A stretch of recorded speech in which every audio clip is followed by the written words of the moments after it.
Perkenalkan, nama saya Francisca Noviolanda dengan NIM E10511919169, Program Studi Ilmu Politik Fakultas Ilmu Sosial dan Ilmu Politik Universitas Tanjung Pura.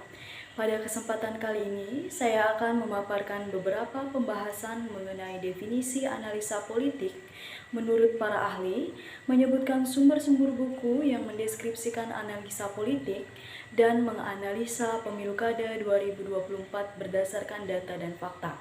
Video ini saya buat dalam rangka memenuhi tugas yang diberikan oleh dosen pengampu mata kuliah analisa politik. Pertama-tama, saya akan menjelaskan beberapa definisi analisa politik menurut para ahli, yaitu sebagai berikut. 1. Joyce Michael. Analisa adalah ilmu politik yang selalu berkaitan dengan kelompok masyarakat dan bukan hanya individualisme, sedangkan politik adalah pengambilan keputusan kolektif atau pembuatan kebijakan umum untuk masyarakat seluruhnya. 2. David Easton. Analisa adalah sebuah kebijakan tentu harus dapat diterima secara umum oleh mayoritas masyarakat seperti tipe-tipe pemilihan umum. Sedangkan politik merupakan studi tentang terbentuknya kebijakan umum. Oleh karena itu, politik dituntut untuk memberikan pembelajaran dalam memenuhi pembentukan kebijakan umum. 3. Delinar Noer. Analisa dan politik memiliki hubungan yang erat dalam hal kekuasaan. Politik digunakan sebagai sarana untuk mendapatkan kekuasaan sehingga dapat memimpin kelompok masyarakat tertentu. 4. Sulaiman Sumardi. Analisa politik merupakan ilmu yang mempelajari permasalahan secara kompleks, baik secara individu ataupun kelompok. Di samping itu, dalam ilmu politik akan diketahui sebab-sebab serta dampak dan akibat yang akan timbul dari masalah kemasyarakatan yang terjadi, simak juga sistem seperti pemilu distrik. 5. Aristoteles. Analisa adalah selalu hadir dengan ditunggangi oleh berbagai kepentingan yang memiliki tujuan. Terlepas dari apapun itu, unsur kebaikan selalu menjadi tujuan yang akan dicapai baik oleh subjek ataupun objek politik. Sedangkan politik adalah usaha yang ditempuh warga negara untuk mewujudkan kebaikan secara bersama. 6. Miriam Budiarjo. Analisa politik adalah sistem politik yang dianut oleh sebuah negara yang memiliki berbagai macam kegiatan politik yang mengacu pada usaha yang dilakukan untuk mencapai tujuan pada semua kegiatan-kegiatan tersebut.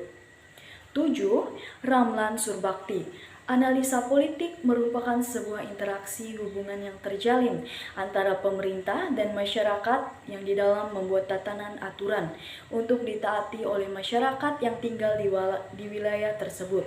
Aturan atau tatanan tersebut dibuat secara bersama-sama agar tidak menguntungkan salah satu pihak yang ada di dalamnya.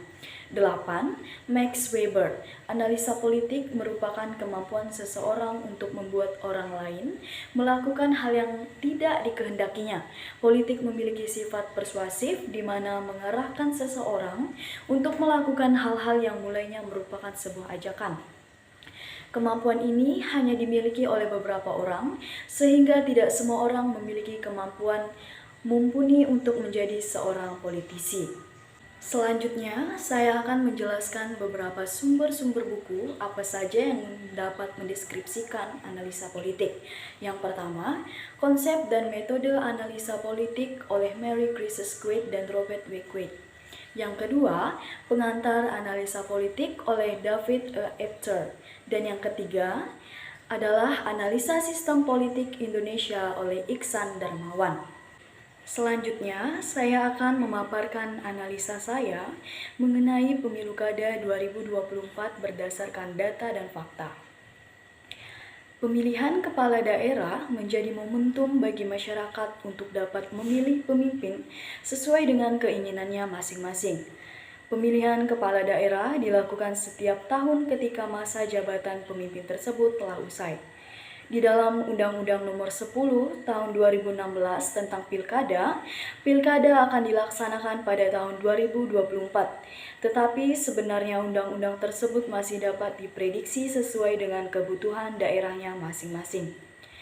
Kemudian, terdapat beberapa kepala daerah yang masa kepemimpinannya telah usai pada tahun 2026 dan 2023 sehingga perlu adanya pilkada kembali.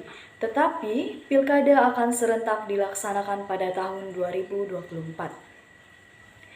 Indonesia sebagai negara demokrasi seyogyanya melakukan pemilihan pemimpin secara periodik dan berkesinambungan, yang dimana pemilihan kepala daerah dilaksanakan selama 5 tahun sekali.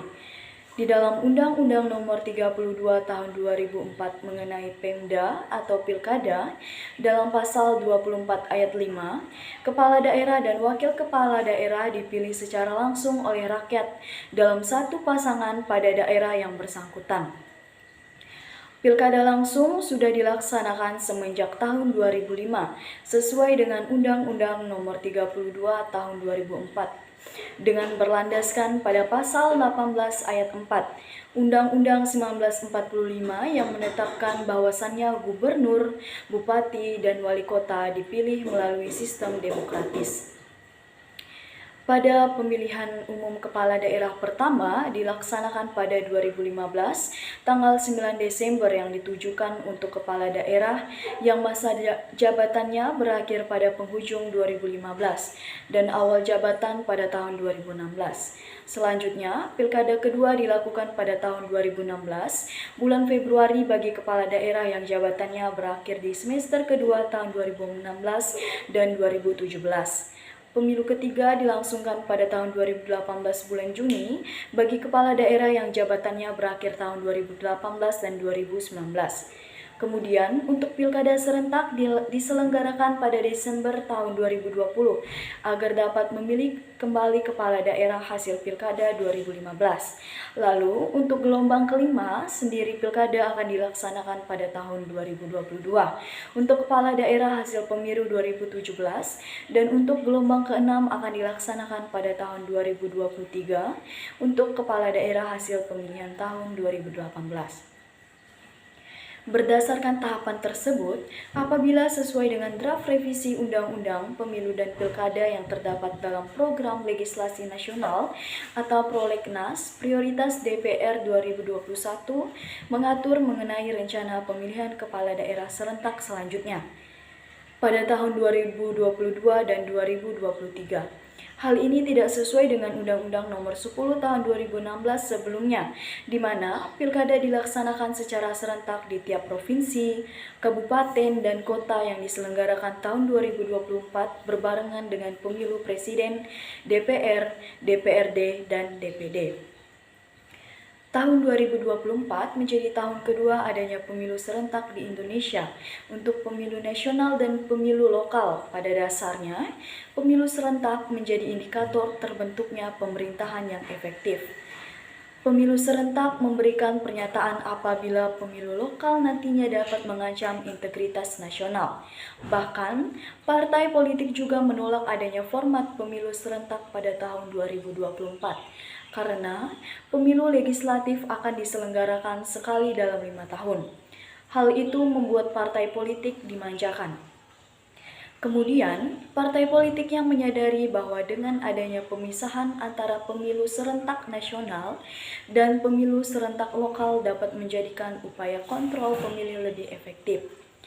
Di dalam hal ini, pada saat masyarakat atau pemilih kurang puas atau kinerja dan hasil pemilu nasional, maka pemilih mampu memberikan ganjaran ketika pemilihan umum lokal dengan tidak memilih partai pengusung.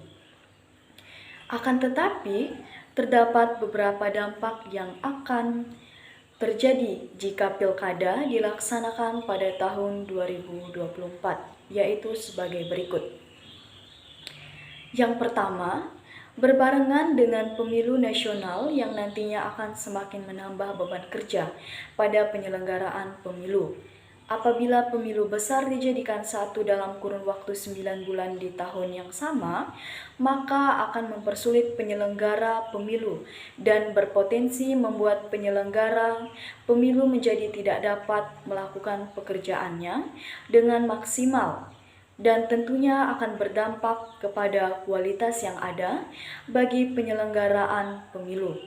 Kemudian, Presiden Joko Widodo juga masih menginginkan pelaksanaan pilkada serentak tetap dilaksanakan pada tahun 2024 dan tidak diadakannya revisi Undang-Undang Pemilu karena aturan tersebut belum dilaksanakan dan belum diketahui bagaimana hasilnya. Sikap Presiden Jokowi tersebut menuai perbedaan di antara sejumlah partai politik yang menginginkan bahwa pilkada serentak tetap dilaksanakan pada tahun 2022 dan 2023 dengan tuntutan untuk dapat melakukan revisi pada Undang-Undang Nomor 7 Tahun 2017 tentang Pemilihan Umum. Panggi Syarwiceniago sebagai Direktur Eksekutif Foxpol Research and Consulting mempertanyakan alasan pemerintah menggunakan alasan COVID-19 sebagai dalih untuk menolak mengenai pembahasan revisi Undang-Undang Pemilu yang berujung pada adanya pelaksanaan Pilkada tahun 2022 dan 2023. Karena hal ini berbeda dengan Pilkada tahun 2020 yang dimana masih dalam kondisi pandemi COVID-19. Apabila pilkada tetap dilaksanakan pada tahun 2024, maka yang akan terjadi akan ada banyak sekali pelaksanaan tugas kepala daerah yang menjadi pemimpin. Sebab yang semestinya menggelar pilkada 2022 dan 2023 tetapi tidak diselenggarakan. Akibatnya, kepala daerah akan diisi oleh PLT hingga tahun 2024. Sama halnya dengan Hadar dalam Pangli 2021, akan ada berbagai dampak yang akan terjadi dan banyaknya kerugian apabila Presiden Joko Widodo tetap memaksakan pilkada serentak yang bersamaan dengan Pilpres dan menolak revisi Undang-Undang Pemilu.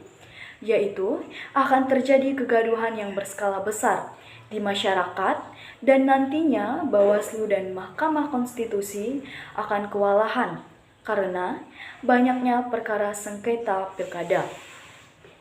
Beliau juga khawatir apabila nantinya terdapat banyak kasus seperti petugas KPPS yang meninggal karena proses perhitungan suara yang dilakukan selama berhari-hari dan membutuhkan waktu yang panjang. Sementara itu, terdapat pula sejumlah fraksi yang mendorong untuk melaksanakan pilkada sesuai dengan ketentuan dalam daftar revisi Undang-Undang Pemilu Pasal 731 Ayat 2 dan Ayat 3, yakni pada 2022 dan 2023, beberapa fraksi yang mendukung pilkada serentak pada pemilu 2024 adalah PDIP, PAN, Gerindra, PKB, dan PPP. Sementara Partai Golkar, Nasdem, Demokrat, dan PKS menginginkan agar pada 2022 dan 2023 diselenggarakan pilkada serentak melalui adanya pengubahan Undang-Undang Pemilu. Pada pasal 731 ayat 2, apabila pilkada 2022 dilaksanakan, maka 101 daerah penyelenggara pilkada pada tahun 2017, 7 gubernur, 76 bupati, dan 18 wali kota dipastikan menggelar pilkada kembali. Selanjutnya, pasal 731 ayat 3 menyatakan apabila pemilihan kepala daerah 2023 dilaksanakan, maka disusul oleh daerah yang telah melaksanakan pemilihan kepala daerah pada tahun 2018 17 gubernur, 115 bupati, dan 39 wali kota. Pembatalan revisi undang-undang memberikan konsekuensi apabila 101 kepala daerah purna tugas pada tahun 2022 dan 171 kepala daerah purna tugas pada tahun 2023, maka akan terjadi kekosongan kepemimpinan. Kekosongan kepemimpinan tersebut akan diisi dengan skema pengangkatan pejabatan PLT, gubernur, bupati, dan wali kota. Demikian penjelasan yang dapat saya sampaikan. Semoga materi yang saya sampaikan tersebut dapat menambah wawasan kita semua di dalam memahami bagaimana definisi analisa politik menurut para ahli, sumber-sumber buku apa saja yang dapat mendeskripsikan analisa politik, dan bagaimana pemilu kada 2024 berdasarkan data dan fakta. Saya mohon maaf apabila ada salah-salah kata dalam pengucapan. Saya ucapkan terima kasih.